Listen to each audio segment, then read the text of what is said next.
So, Sylvia's question is, I'm wondering, do we have just one overall emotional scale or also individual scales linked to every area of our life?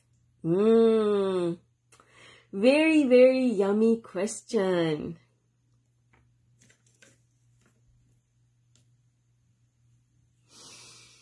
There's a video on my YouTube channel called The Thing You Want Wants You.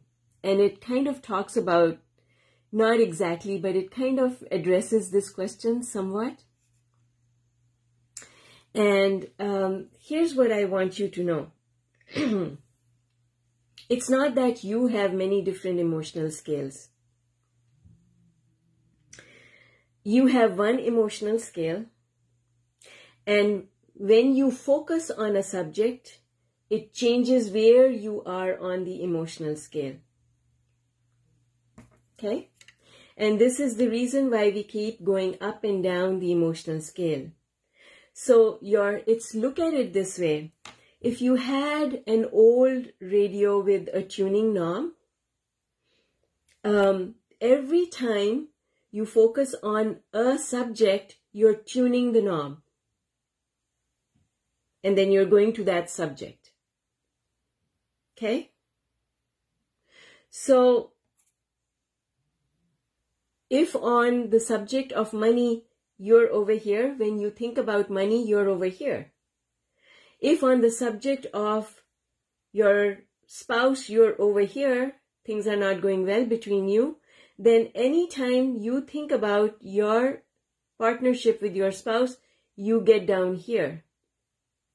And so, as Abraham says, use any subject to go up the emotional scale. What they mean when they say that is, don't think about this thing that bothers you because you don't want to stay low on the emotional scale. Because if you want to fix this thing that is over here, you've got to be over here. It's the balance of your vibration. How is the balance of your vibration created? The balance of your vibration depends on how much time you spend thinking about things that are going well in your life and how much time do you spend thinking about things that are not going well in your life. The balance of your emotions is the vibration to which all the subjects in your life will correspond. So let me give you an example to really, really bring this home for you. If you're having money problems, your health is going to suffer. Even though you initially are in good health, you're high on the subject of health. So this is why people who work out every single day, they are skinny, they are in good shape, and then they drop dead. They have a massive heart attack and they're gone, or stroke or something, and they're gone. Why? They were high on the emotional scale with respect to their health. Then what happened? Because they were not spending enough time on the subject of health, of enjoying health. They were spending more time on their money problems. So the negative vibration of the money problems brought them down on the emotional scale and caused the massive stroke or heart attack or whatever situation in their life.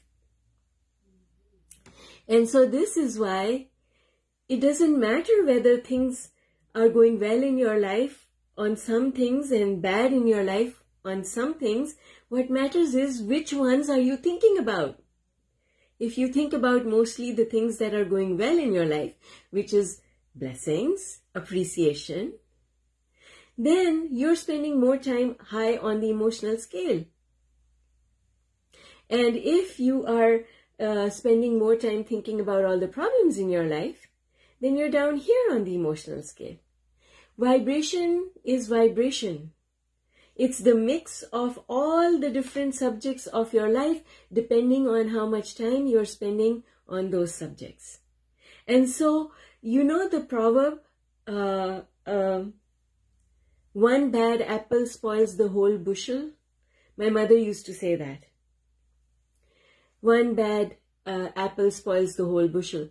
And the concept is, if you have one subject that's just got you in its grip and you're low on the emotional scale because of it, all the subjects that are actually doing really well, high on the emotional scale, all of them are going to fall and correspond to this vibration, because this is where you're spending all of your time. And this is the reason why when Abraham says the better it gets, the better it gets, the worse it gets, the worse it gets, because everything will come down to match your vibration. Awesome. I love these questions because they bring so much clarity to all of us. So keep those questions coming, guys.